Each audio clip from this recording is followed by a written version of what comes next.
This week on In the Field, a nice, calm, beautiful morning at Crystal Pier.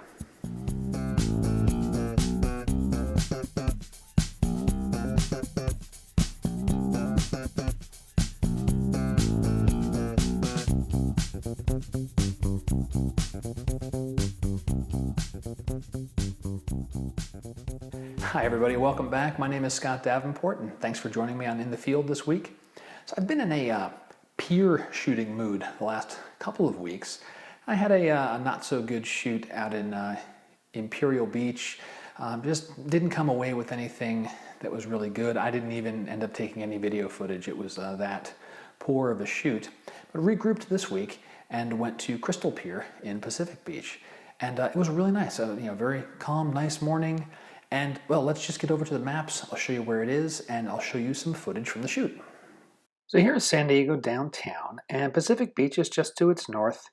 And let me double click a couple of zooms here. And so the pier comes off the coastline right about the end of Grand Avenue there, just a little bit farther north. And as far as the sun was concerned, it's coming in more or less due east. Not really much going on with the sun. I'm not expecting a lot with the sunrise. That was just more about the pier itself and maybe catching some color in the sky. Over on the satellite view, so here's downtown and Pacific Beach up in this area here. Zoom in and we'll start to see the pier. There we go. So here's the pier, and get in my 3D mode. And so there's this grassy walkway up here that I was walking along this area here and setting up and kind of getting in the frame, the pier coming out over the ocean and letting the waves do their thing. Going around the pilings and just, being nice and smooth and soft and waiting for that right amount of light to hit the scene. It's early morning in Pacific Beach and I'm overlooking the Crystal Pier, kind of an icon of this area of San Diego. And it's a very quiet morning. You might get some nice color in the sky. There's a light cloud layer. And I'm just going to be setting up, taking some test shots, but really making this shot all about the pier. The sun's finally starting to come up. Got the oranges coming up in the sky here. A lot more bird activity now that there's light.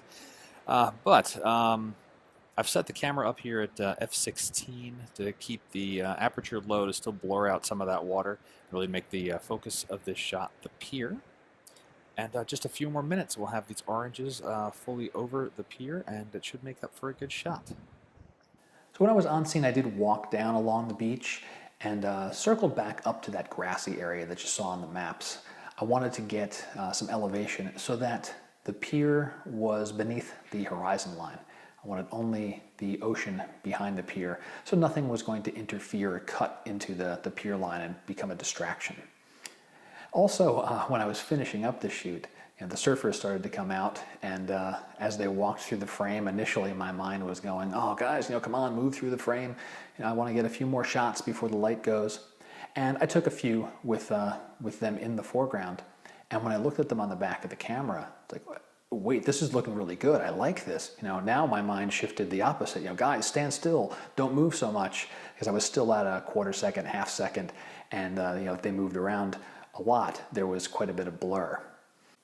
So this is the shot that I came away with, and it's not going to win any awards, but it's nice. It tells a good story, and having the surfers in the foreground, I think, really make the shot something a little more special, and it adds a human element, and there's you can envision a backstory to this photo, and that's really the tip of the week, is having some sense of scale in your image.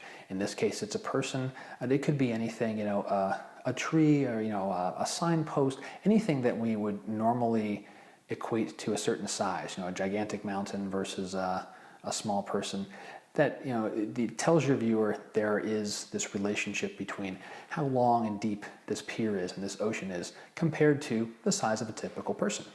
That is it for this week in the field. Thanks very much for joining me. If you have questions, send them my way. I'd love to hear from you.